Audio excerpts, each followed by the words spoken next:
না রে ইল্লু, নাটক করে লাভ হইল না রে। না, রনির বউর সঙ্গে কোন রকম কনফিউশন তৈরি করা যাবে না। পুরো পরিবারের বিষয়ে জানে, আমি সব জেনে গেছি। নাটক বন্ধ করো। না, রনি তোমার টাকা দিব না, ব্ল্যাকমেল করার চেষ্টা করে লাভ হইব না। তুমি বহুত মানুষের ব্ল্যাকমেল করছো। তুমি বাংলাদেশে যাও, তোমার প্রিয় দল ইউনু উচ্চা সব ক্ষমতায় আছে। রনি তো বাংলাদেশে আছে, যাও না কেন? বাংলাদেশে যাও। তুমি দেখো না কত বড় হিরো তুমি। তোমার তুলসী কাপাট তো চুমা দেয় না। বাংলাদেশে যাও, যাও যাও যাও যাও।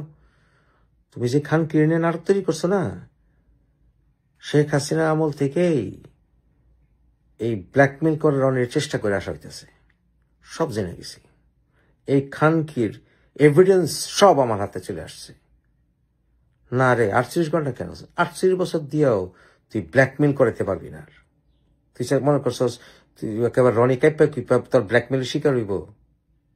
আরে ইল্লু রে, যাও ওই খানকিরে নিয়ে আইসা তুমি নাটক সাজাও।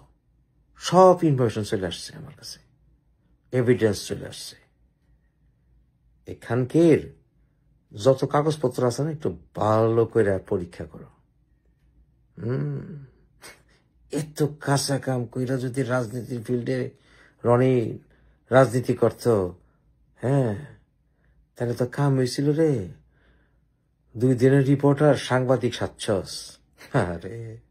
হ্যাঁ রে বাটপার। যা তোর খানকির অনুষ্ঠান কর, যা।